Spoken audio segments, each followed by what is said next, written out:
Porque hemos invitado a Rosa a que forme parte de nuestras actividades en la celebración del Día de la Biblioteca, que es el miércoles, el día 24. Y por otro lado, porque queríamos también celebrar el Día de las Escritoras. El Día de las Escritoras, que fue el día 15, pero bueno, por circunstancias pues hemos decidido aplazarlo y hacer una doble celebración. Entonces nada mejor que invitar a Rosa para que nos hablara un poquito de nuestra literatura en torno al mundo de la mujer, nuestras escritoras extremeñas, y ya que el lema de este año del Día de las Escritoras es rebeldes y transgresoras, nosotros también queríamos pues fomentar la lectura de las escritoras extremeñas, que tenemos muchas y muy buenas, y bueno, pues muy bien de parte de la aceptación de Rosa Lencero, porque ella es extremeña, lógicamente, es una súper escritora, y queríamos pues que ella nos hiciera el repaso a la larga lista de nuestras escritoras. Entonces, bueno, os voy a leer, para quien no conozca a Rosa Lencero, que nace en la Nava de Santiago, un pueblo muy bonito, pero ella reside actualmente en Mérida, si no me equivoco. Sí, ahora vivo en Malpartida de Cáceres, pero he vivido toda mi vida en Mérida. Bueno, estaron en Mérida, por lo cual soy como la niña de Salomón. ¿Acá allá? Es licenciada en Geografía e Historia y ha colaborado en numerosas publicaciones como Alor Novísimo, El Uruguayo, Égloga, y entre sus libros de poesía y relatos destacamos, por ejemplo, Lo que fue una sombra, Tierra extrema, El galo moribundo, La paz del lobo y un largo etcétera. Además que ha recibido numerosos premios, tanto por sus poemas como por sus narraciones. Además, hace un par de años, si no me equivoco, ¿no? Estuvo al cargo del Plan de Fomento de la Lectura de Extremadura y además también de la Editora Regional de Extremadura, con lo cual fomentó la edición de muchísimas escritoras de nuestra región. Y bueno, pues además también realizó dentro de ese puesto muchas actividades para fomentar nuestra literatura y las bibliotecas extremeñas, que es con la que estaba muy implicada también. Así que bueno, pues después de esta breve introducción, si te parece, te pasamos la palabra y comenzamos con este recorrido sobre nuestra literatura femenina. Vale, perfecto. Me parece muy bien. Bueno, hay un manifiesto para empezar, como ha dicho Marisol, un manifiesto de la Biblioteca Nacional de España justificando el por qué este 2018 el Día de la Mujer Escritora lleva por lema Rebeldes y Transgresoras. Es el tercer año que se celebra en torno al día 15 de octubre, que es el Día de Santa Teresa de Jesús, patrona de las escritoras, evidentemente. San Cervantes será el patrón de los escritores, en una broma curiosa.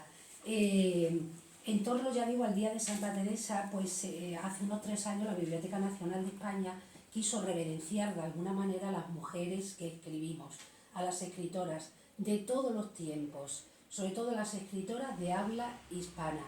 Cada año cogen un lema y hay una comisaria de ese día en concreto que lo dedica a una cosa especial, a una manera especial de ver la literatura. Os voy a leer el manifiesto así un poco rápido. Introducción del manifiesto. El manifiesto se supone que lo suscribimos todas las escritoras españolas. Aquí hay un inciso. Yo muchas veces, depende de dónde esté, digo que soy la escritora de las 3 E. Española, extremeña, escritora. Eso somos, ¿verdad, Rosa? Bueno, hace 164 años, en 1854, la escritora argentina Juana Manso planteaba, no exenta de ironía, los padecimientos a los que estaba sometida la vida de una mujer, educada con un tutor perpetuo que a veces está lleno de vicios y estupidez, y añadía, todo le quitáis a la mujer, todo lo que puede caber en la misión grandiosa de la inteligencia, donde toman parte la sensibilidad y la voluntad libre. Manso tocaba el nudo borgiano de la emancipación femenina, la anulación de la conciencia de las mujeres y su sometimiento a una existencia de segunda. No solo se les arrebataba la libertad, sino que se las consideraba negadas para el conocimiento y el ejercicio de la razón. pero las hubo que no callaron y mostraron su desacuerdo negro sobre blanco. Historiar la rebelión de las mujeres, rendir homenaje a sus protestas escritas. Es un modo de recordar que la libertad existe, la libertad actual, el lugar que hoy ocupamos en la sociedad, que es el resultado de sucesivas rupturas.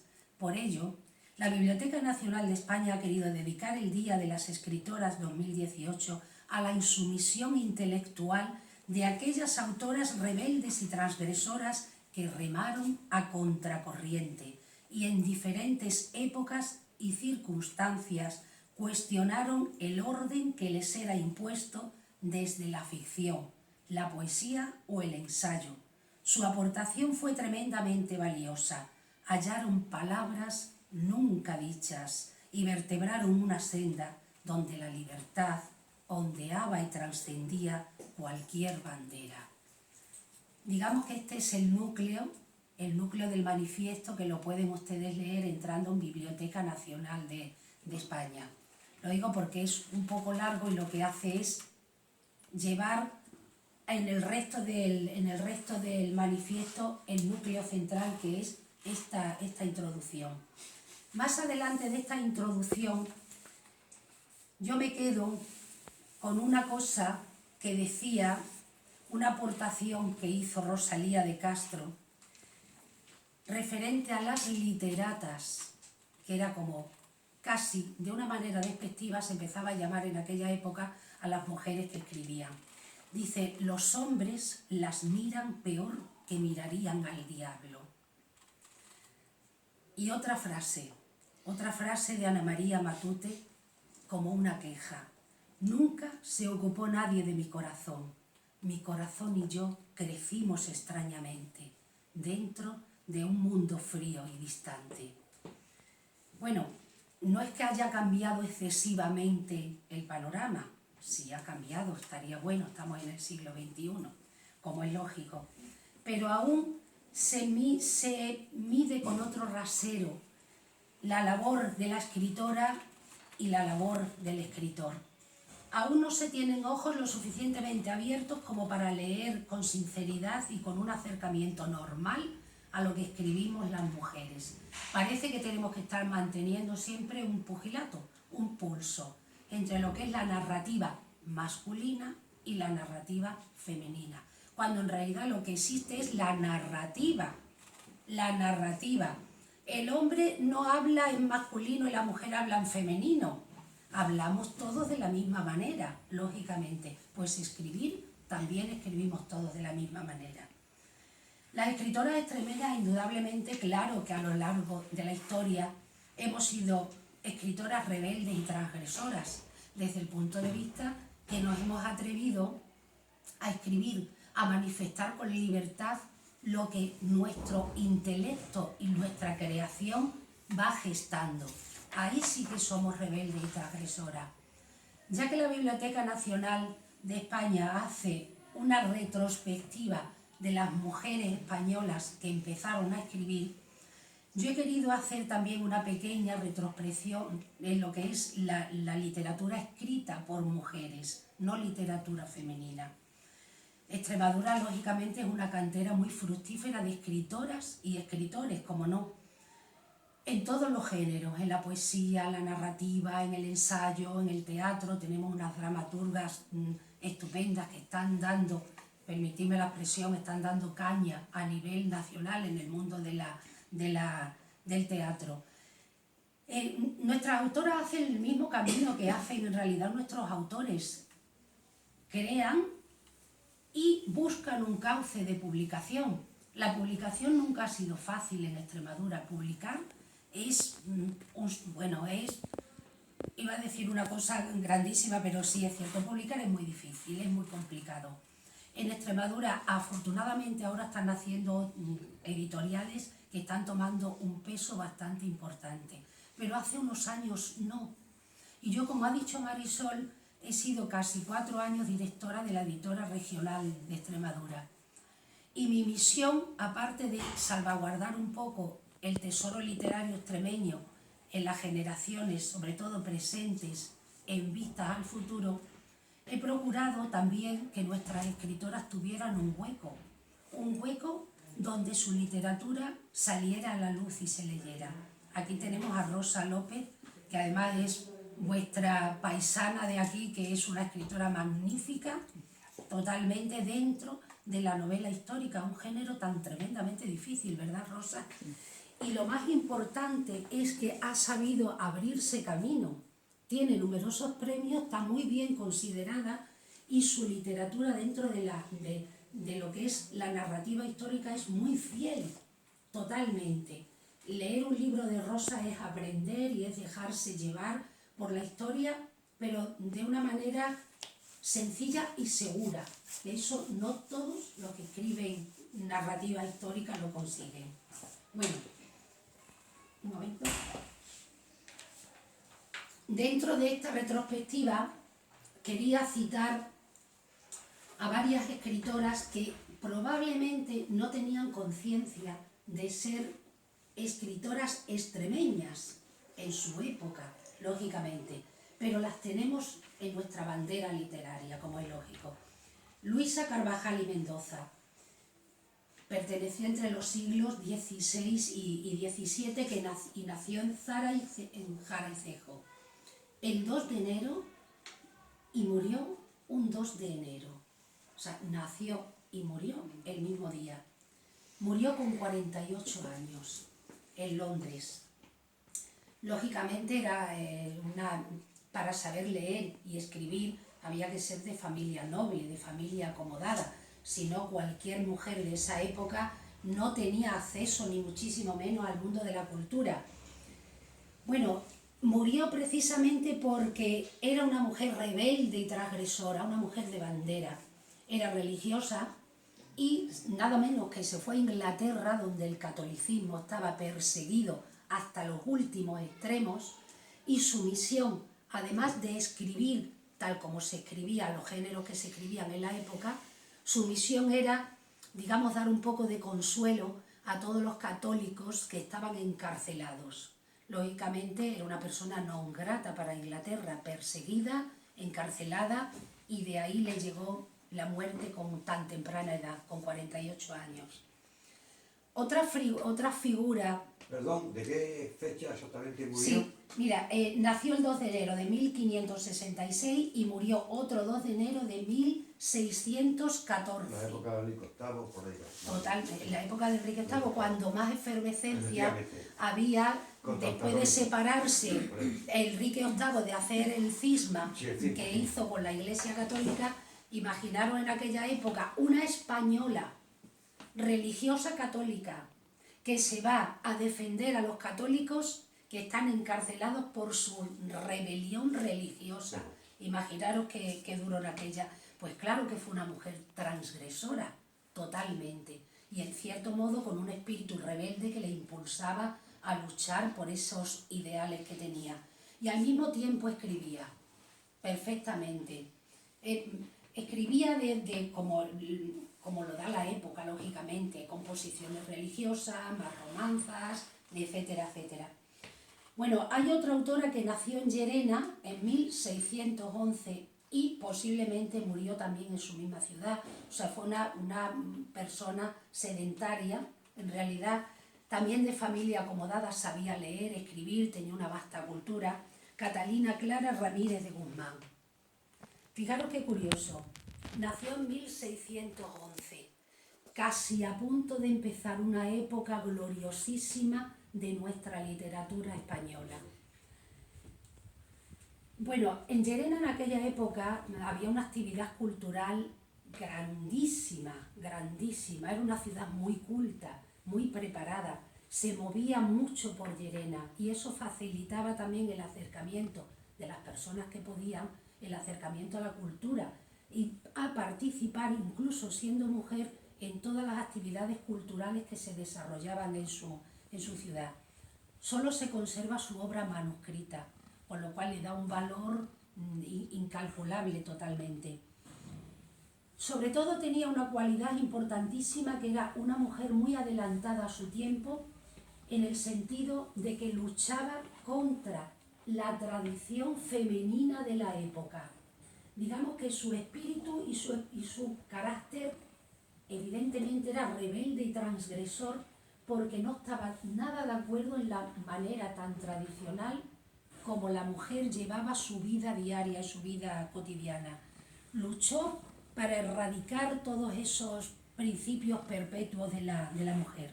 Bueno, vamos a saltar, quizá a lo mejor voy muy deprisa, pero es que prefiero así para abarcar un poco más y que no dé tiempo.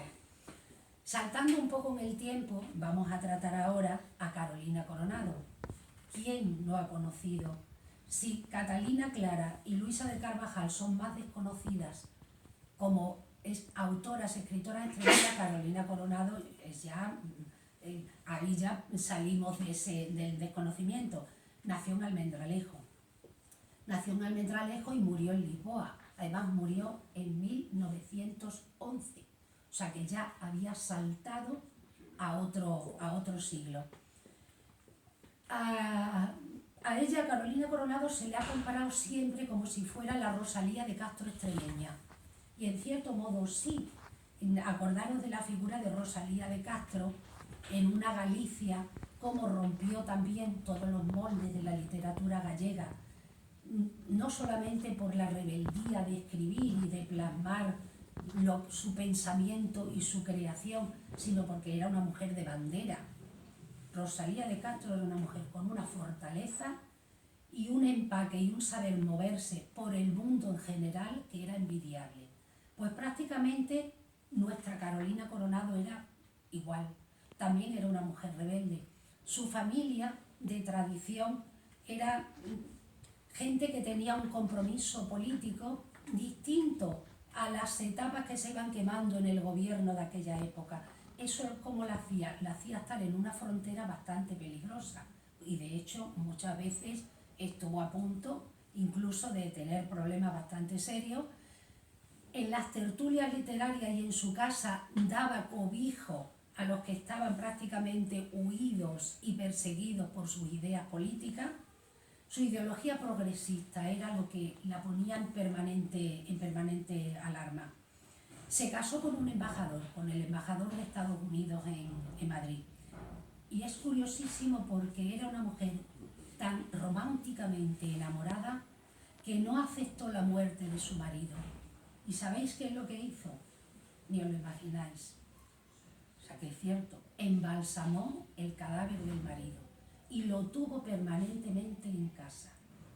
Cuando se quería dirigir, así digamos un poco metafóricamente, cuando se podía dirigir al marido, siempre le llamaba el silencioso o el que vive arriba, porque lo tendría en alguna habitación superior, totalmente embalsamado el embajador. Es curioso porque siendo de ideología progresista que le daba bastantes problemas y bastantes sustos, al mismo tiempo era una gran amiga de la reina Isabel II. Isabel II, si alguna vez os acercáis a la historia, es una figura de reina tremenda. Daría para mucho estudiar aún. Luis, tú deberías meterte un poco en la figura de Isabel II, porque sacarías de ahí oro puro, totalmente.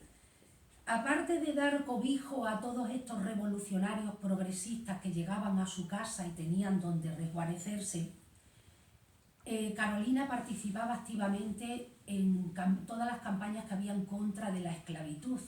Todavía en aquella época había esclavitud en España, evidentemente. Y Carolina se rebelaba contra que hubiera personas, seres humanos que fueran esclavos.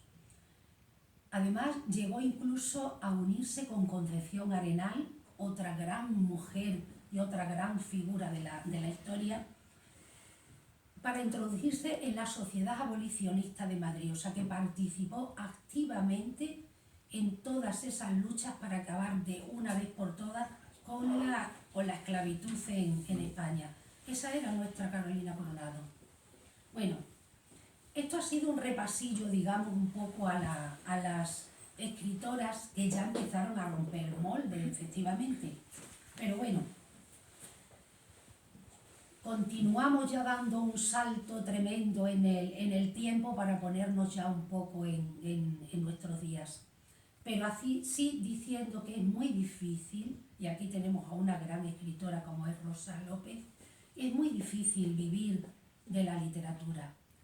La escritora, y sobre todo la escritora extremeña, para ella la literatura no es lucrativa, no se gana dinero, es más, pierdes dinero, porque a tu costa te mueves, vas a un sitio, vas a otro, a congresos, a encuentros, para conocer, para saber por dónde va la literatura. O sea que la literatura no nos enriquece económicamente, pero la riqueza espiritual y social, esa es impagable. O como dice ese cliché, no tiene precio, ¿no? Sí hay una excepción actualmente de una escritora extremeña que prácticamente vive de la literatura. La hermana gemela de Dulce Chacón, Inma Chacón. Inma Chacón ya está en un estatus literario fantástico. Ya digamos que se ha convertido en una escritora consagrada que tiene un público excepcional, una editorial magnífica que la promociona. Sus libros se venden muchísimo, muchísimo, pero aún así, como persona, como escritora me encanta, como es lógico, pero como persona, una persona extraordinaria. Es cercana, es cariñosa, es como tú, una persona normal y corriente como nosotros, ¿no? Se da mucho a querer y eso, la verdad es que gusta mucho. Es hermana gemela de Dulce Chacón. Y en Dulce Chacón lo que imperaba era el compromiso. Una mujer que murió a los 49 años de cáncer. Imaginaros. Nacieron las dos en Zafra, en 1954. Dulce Chacón sí que era una escritora rebelde y transgresora totalmente. Tenía un compromiso ético, social, moral y pseudopolítico que era rescatar del olvido y del mare magnum del desconocimiento, sobre todo a las mujeres en la época de la represión franquista. Todos conocéis Cielos de barro, que ese libro es verdaderamente maravillosa. La voz dormida, que le supera muchísimo más, esa la publicó en 2002. Fue su última novela y fue con la que ya prácticamente ganó una fama tremenda. Las cenizas de Dulce Chacón están esparcidas por varios lugares y en un lugar donde tenemos cenizas de Dulce Chacón bajo un castaño, en un paisaje espectacular y maravilloso, es en el Torno, que está al norte de Cáceres. Si podéis ir alguna vez a visitar aquellos parajes y al castaño de Dulce, veréis que da como una espiritualidad, como una paz, como un recogimiento y un sosiego, y al mismo tiempo parece que escuchas las voces de todas las personajes suyas que han vuelto otra vez a la vida, que han vuelto a la justicia a través de la voz de Dulce Chacón, con lo cual esas voces prácticamente ya no están dormidas. Dulce Chacón además era una mujer muy comprometida con las plataformas de mujeres escritoras en contra de la guerra. Incluso en un momento álgido de Irak llegó a ir con otras escritoras a Bagdad, que se podían haber jugado el tipo, pero era una manera de que su compromiso llegara hasta el límite donde se podía llegar para que con su voz de escritora y de persona con esa humanidad tan impresionante dijera no a la guerra. Pero está visto que aunque haya 1 millón de Dulces Chacón, seguimos teniendo el mismo problema de la guerra. Otra escritora extremeña muy poco conocida, pero que es una figura extraordinaria, y os recomiendo que leáis sus libros, es Adelaida García Morales. Es una escritora muy... Estuvo casada con Víctor Erice, director de cine, Efectivamente, ¿no? y de hecho Y su era película... guionista. Exacto. Al final creo que se separaron o algo así, me parece. ¿O tuvo problemas ella se separaron. Se separaron, sí. Se separaron después de rodar la película El Sur, El Sur, sí. que se sacó el guión de la película El Sur del libro, de la novela El Sur, de Adelaida García Sí. Morales. En un momento en que Adelaida saltó muy pronto a la fama como una escritora novel y prometedora, y luego se quedó ahí. No sabemos por qué, si es que tuvo algún tipo de problema Algún problema tuvo, ¿eh? psicológico. Leí en el país un reportaje de ella y pasó algo. Sí, sí, con ella, salieron unos reportajes Pasó algo, maravillosos y penosos, como Penoso, sí. lógico. Penoso, sí. Se separó de Víctor Erice, Sí. pero Víctor Erice es un defensor a ultranza de la figura de Adelaida, un defensor a ultranza. Tuvieron un hijo. La cosa es que ella se quedó a vivir en Dos Hermanas, Dos Hermanas, sí. al lado de Sevilla, dejó de escribir, sacó 3 o 4 libros que tuvieron muchísimo éxito, porque además era una narración muy poco normal, gustó muchísimo como escritora, pero sin saber por qué desapareció. Se la tragó un ostracismo terrible y empezó a tener incluso unos problemas económicos gravísimos, Sí, sí. gravísimos, tan graves que incluso 2 meses antes de morirse se presentó en los servicios sociales del Ayuntamiento de Dos Hermanas a solicitarle a la trabajadora social o a la concejala de cultura o algo así, que por favor que le diera 50 euros, que tenía que ir urgentemente a ver a su hijo a Madrid. Sí. Lógicamente no le dieron el dinero. A los 2 meses ella murió, Adelaida murió. No se sabe muy bien cómo murió, pero acabó su vida de una manera solitaria, Sí, sí. penosa y Terrible, triste, sí. cuando podía haber sido una lo es, pero podía haber sido en la actualidad una grandísima escritora extremeña. Pero en fin, son de esos grandes misterios que tiene la vida. Murió sola y bueno, una lástima. A mí me gusta recordar su figura, porque desde que yo descubrí en aquellos tiempos su literatura, me cautivó y me gustó muchísimo. Aparte de la película El Sur, que es una película muy... Y perdón, hay otra que es mejor, El Espíritu de la Colmena, que es la primera que hizo Víctor Erice. El Espíritu de la Colmena. Sí, Es sí, que fue El la Espíritu de la Colmena, la que a él la consagró. esa fue la El Sur película... ya, El Espíritu de la Colmena fue lo que lanzó a Víctor Erice a la fama como un cineasta. premio Sebastián. Lógicamente, eso sí. Bueno, pues vamos a... Si me queréis preguntar también algo, que me están cantando porque esto hace más vivo lógicamente. Yo hablo mucho. Sí, no, que me parece muy bien, porque mira, de tus preguntas aprendemos todos, porque en realidad lo que estamos aquí es para aprender, no solamente que yo sea una mera transmisora. Bueno, recordando el caso de cómo murió Adelaida, he apuntado aquí, me la sé de memoria, digo, pero para no olvidarla, lo que decía Oscar Wilde, y es cierto: no hay literatura inocente. No hay literatura inocente. No sabemos si la fama esa desorbitada que le llevó a Adelaida no supo canalizarla y se hundió en ese ostracismo, o qué, porque hay muchas veces que es cierto que la fama, lo que te catapulta a la fama, te vuelve otra vez como un boomerang y te hunde. Y hay que tener siempre los pies en el suelo, siempre. Y cuando decimos tengo la cabeza en el cielo, gracias a Dios tenemos la cabeza para arriba, pero los pies siempre en el suelo. Bueno, hay otra escritora que es Pureza Canelo.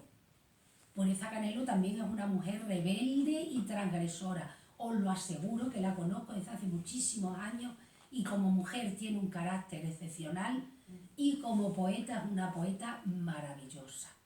Lógicamente nació en Moraleja. Y tenemos que sentirnos muy orgullosos de Pureza Canelo, porque fue una de las primeras mujeres Adonais, no solo de la literatura española, extremeña, que es de lo que tratamos aquí. Y además también orgulloso porque es la mujer que dirige, que es la gerente que dirige nada menos que la Fundación Gerardo Diego, que es un poeta de la generación del 27 importantísimo, pues todo su legado, todo el legado está en su fundación, y la que dirige la fundación es nuestra paisana escritora Pureza Canelo. A mí como escritora me parece una escritora excepcional, como es normal, y sí que es transgresora y es rebelde, porque es una mujer que impone su carácter y su obra, y eso me parece muy bien. Hay otra mujer que me ha resultado curioso, que está en su libro... Que Rosa, te has olvidado de que la Diputación de Cáceres sí, tiene la biblioteca Pureza Canelo, cierto, donó, que alguien sabrá valorar en su punto momento, aunque hoy muy poca gente cierto, sabe lo que vale. No toda la gente hace lo que ha hecho Pureza Canelo. Es verdad que una biblioteca tan magnífica y tan valiosa la donó a la Diputación de Cáceres. No está toda preparada, Luisa, creo. No está toda catalogada ni está puesta en su justo valor. Y eso a Pureza le llevan los demonios. Y es normal. Y es normal. Y es normal.